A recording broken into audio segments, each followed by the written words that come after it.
était pure, elle était belle, magnifique car sa beauté m'ensorcelle. Comme un ange tombé du ciel, aucun vice, aucune méchanceté en elle. Une vie difficile, un parcours semé d'embûches, ça on peut le dire. Et après tout ce qu'elle a dû subir, c'est clair que pour elle je pourrais mourir. 27 septembre 49 débute son parcours, de où elle voit le jour, dans une famille nombreuse, plus que modeste, autant dire plus difficile sont les jours.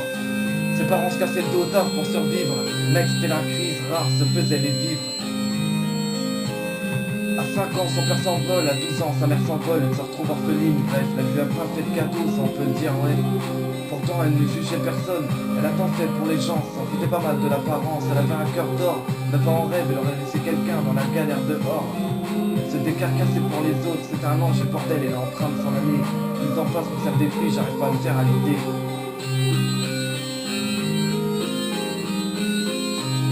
Elle était pure, elle était belle, magnifique car sa beauté m'ensorcelle.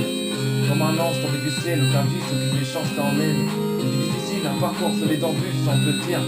Et après tout ce qu'elle a dû subir, c'est clair que pour elle je pourrais mourir. Pour le mariage, elle pensait que la vie commençait enfin à lui s'ouvrir. Avec cet homme, elle a eu 2 enfants, elle rayonnait, dans le bonheur, elle nageait. Jusqu'au jour où elle découvre que de son homme, il n'y avait pas qu'elle qui comptait. Bref, elle divorce, mais reste de force, elle prend ses enfants toute seule. Ensuite son fils part rejoindre son père, revient qu'à 16 ans, fait des conneries, se retrouve en prison. On se règle tous les jours, elle ira le voir, même après ses fers embarrés. Il se calme, sort et se repentit. Enfin ça commence à aller mieux, elle rencontre un homme qui la fait sourire, enfin le bonheur commence à lui sourire.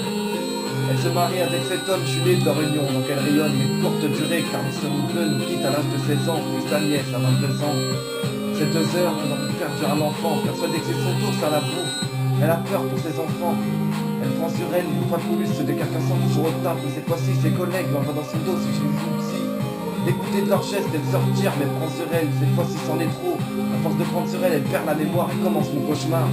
Elle est là, mais sa personnalité s'en est allée. De jour en jour, elle se dégrade, plus le temps passe, plus ça me détruit.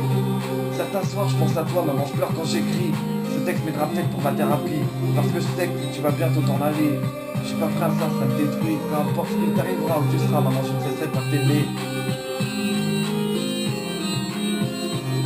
Tu étais pure, tu étais belle, magnifique car ta beauté m'ensorcelle. Comme un ange tombé du ciel, aucun vice, aucune méchanceté en toi. Une vie difficile, un parcours semé d'embûches, ça on peut le dire. Et après tout ce que tu as dû subir, c'est clair que pour toi je pourrais mourir.